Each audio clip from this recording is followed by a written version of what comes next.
Donc bonjour à tous, même constat, hein, l'inspection pédagogique souhaite pouvoir poursuivre et intensifier la formation des enseignants, donc soyez sûrs de notre intérêt pour ce domaine.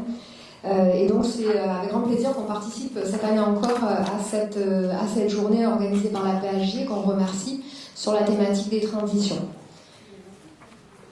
Donc on va aller assez vite, hein, puisque nous on va juste faire une introduction sur la place de cette notion dans les programmes en histoire et en géographie, dans la voie générale et dans la voie professionnelle, et on va souhaiter parler à une seule voix, parce que tout ce qui est didactique et pédagogique, finalement, que ce soit en voie générale ou professionnelle, en collège ou en lycée, on est sur les mêmes attendus. Donc le terme de transition peut être défini comme un passage d'un état à un autre, et plus globalement, l'ensemble des changements majeurs qui affectent l'espace mondial et les autres échelles.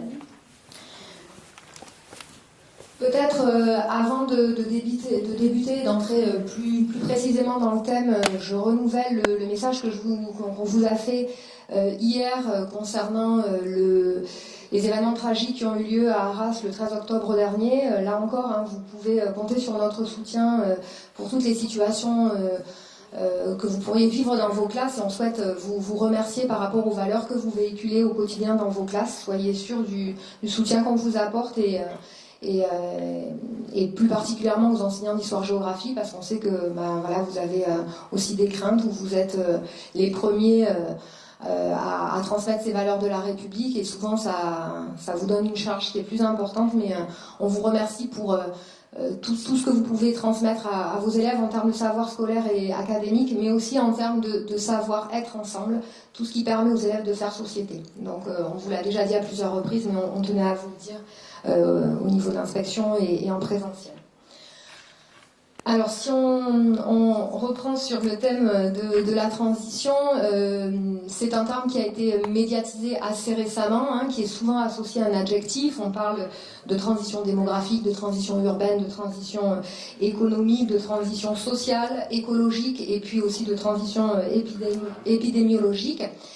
C'est un concept qui interroge donc le changement de nos attitudes face à nos modes de vie.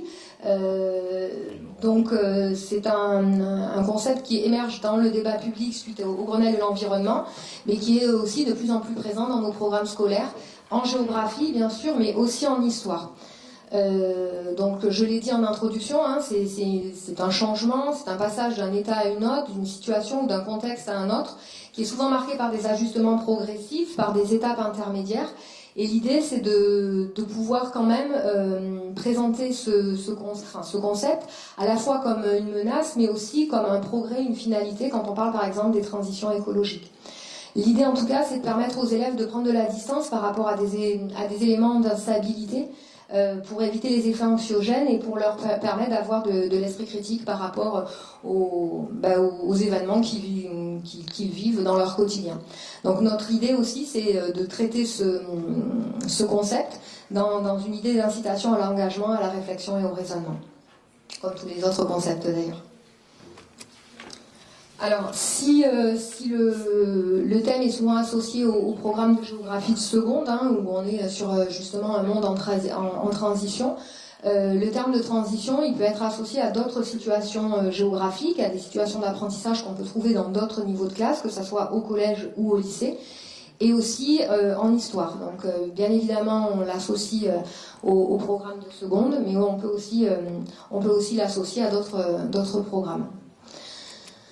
Donc en géographie, l'idée c'est de décrire les passages avec les élèves, en leur montrant que ces changements, ce sont des changements qui ne sont pas linéaires, et ça permet en géographie d'étudier les dynamiques et les discontinuités qui peuvent exister, en s'appuyant sur les interactions entre les acteurs et les interactions à différentes échelles, et puis aussi les contradictions entre ces acteurs qui génèrent à l'échelle locale parfois des conflits d'usage. Voilà, donc l'approche multiscalaire, elle est aussi très présente autour de ce concept. En histoire, donc le terme de transition, finalement, peut-être qu'on l'utilise moins en histoire, mais finalement vous l'étudiez au quotidien dans vos classes, puisque c'est une manière de replacer les événements dans un processus continu, de parler du temps long et du temps court, des ruptures et des continuités, et donc de contextualiser les événements. Et puis bien sûr, la GGSP permet aussi de parler de ces transitions, puisque on contextualise des événements dans le temps long, là encore.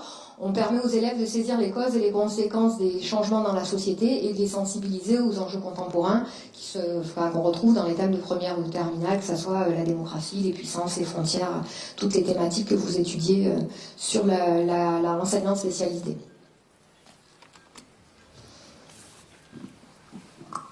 Merci. Alors, pour les programmes de la voie professionnelle en particulier, on va retrouver les mêmes logiques que dans les programmes de la voie générale. Donc, si je reprends en fait en particulier les programmes de géographie et de la voie professionnelle, le concept de transition est particulièrement mis en exergue au fil du cycle, comme vous pouvez le voir effectivement au niveau du diaporama, qui est consacré donc à l'étude des recompositions du monde à différentes échelles et aux défis posés par les changements globaux. Il s'agit ainsi d'étudier l'ensemble des changements majeurs qui affectent nos sociétés, telles que l'urbanisation ou la vulnérabilité accrue des sociétés face à des crises qui sont multiformes, environnementales, économiques, politiques, etc. Comme nous l'avons déjà souligné, le terme de transition est souvent associé à un adjectif. Sans épithète, il renvoie aux sociétés en transition, caractérisées par des modes de vie perçus comme n'étant plus viables, qui sont ainsi confrontés à de nouveaux impératifs pouvant entrer dans l'équation, comme des contraintes ou des opportunités pour les différents acteurs. Le concept de transition, alors je vais peut-être revenir en arrière en fait. Donc le concept de transition est également étroitement lié aux bouleversements rapides et pluriels engendrés par le processus de mondialisation. En classe de seconde professionnelle, dont le fil conducteur est intitulé Production mondiale et circulation des personnes, des biens et des informations, l'accent est mis sur les mutations importantes induites par la réorganisation de la production économique à l'échelle mondiale. Les révolutions des transports, des communications et l'inégale intégration des territoires dans la mondialisation. Il s'agit notamment d'amener les élèves à prendre en compte et à comprendre ces transitions, conçues comme une phase de changement accélérés et profonds, qui constitue du local au global l'un des principaux enjeux du monde actuel au regard des questions environnementales, de citoyenneté et de solidarité mondiale. En classe de première et de terminale, les programmes de géographie amènent à interroger les processus de transition à travers l'étude des modes de développement, le choix dans les aménagements au regard des besoins des hommes et des objectifs de développement durable. Ils mettent ainsi l'accent sur les transitions via l'étude de la transformation des activités économiques et des pratiques sociales pour répondre aux défis des changements imprimés aux écosystèmes par l'anthropisation. Ainsi, finalement, enseigner les transitions demande à l'enseignant de mettre en lumière les tensions entre le monde tel qu'il est et les différents scénarios de ce qu'il peut devenir, pour permettre finalement aux élèves de se saisir des enjeux du monde contemporain et de comprendre et d'imaginer peut-être aussi les solutions à venir. Pour un professeur d'histoire et de géographie dans la voie professionnelle, enseigner les transitions, c'est également mettre en relation les clés du monde, les clés de lecture du monde contemporain qu'il offre avec la formation professionnelle que les élèves sont amenés à recevoir. Pour citer quelques exemples, on a des référentiels professionnels qui intègrent tous d'ailleurs le concept de transition, ou parfois même le concept de transition est vraiment au cœur des référentiels professionnels. Là, je vous ai mis à l'écran deux exemples. La famille de métiers des transitions numériques et énergétiques et la filière des activités logistiques, qui fait face, elle aussi, à plusieurs transitions. On pourrait citer les transitions numériques, les transitions territoriales notamment, les transitions, les transports, etc. En histoire, donc, l'enseignement de l'histoire dans la voie professionnelle conduit également les élèves à une réflexion sur le temps, sur ses ruptures, sur ses continuités. Pour donner un exemple, on étudie en CAP le temps long de l'affirmation démocratique, de la Révolution française à l'avènement de la Ve République, en analysant les grandes étapes de l'enracinement de la culture républicaine. Finalement, en liant enseignement de l'histoire, donc le passé, le présent, le monde contemporain de l'élève qu'il s'agit de comprendre, et le futur, l'école finalement promet un avenir puisqu'elle éduque à un élève, citoyen et professionnel en devenir. Les programmes amènent à réfléchir sur les transitions en identifiant les avancées, les reculs, les limites de processus qui ont une histoire.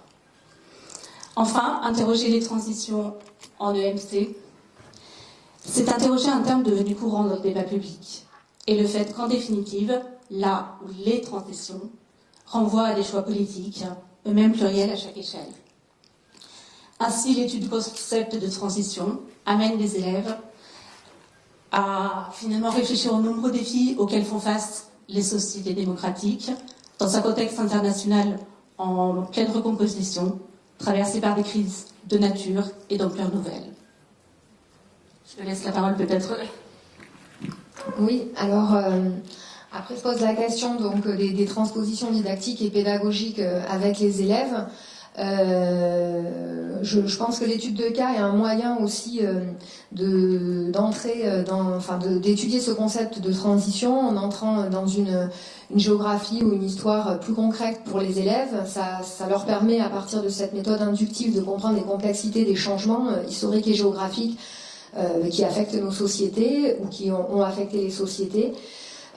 C'est un moyen aussi de faire un changement d'échelle, de comparer des sociétés à différentes époques ou des régions du monde et donc finalement de faire de l'histoire et de la géographie en travaillant les capacités qui sont attendues dans les programmes.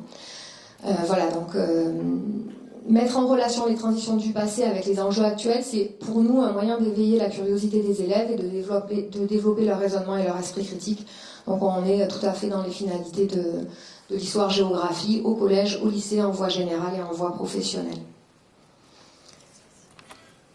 Alors on a mis sur cette dernière diapo les manières de questionner ce terme. Quand on étudie les transitions, que ce soit en histoire ou en géographie, on peut se poser les questions de base qui nous interrogent quand on entre dans un thème. D'abord la question du quoi, l'identification, le quand ou pourquoi à ce moment-là et pas à un autre moment, c'est-à-dire la réflexion autour de la contextualisation, des temporalités, des phénomènes qu'on étudie. Ensuite la question des localisations ou de la différenciation spatiale, quand on s'interroge sur pourquoi ce phénomène se produit ici, pourquoi ici et pas ailleurs. Et puis ensuite les phénomènes d'explication avec les questions pourquoi et comment. Et puis la question des acteurs, de leurs intentions, de leurs représentations, de leurs conflits. Donc on est bien ici dans une démarche historique et géographique. Le but étant donc meilleure appréhension de la complexité des changements du monde d'hier et d'aujourd'hui, incitation à l'engagement, finalité donc scolaire et civique de nos disciplines.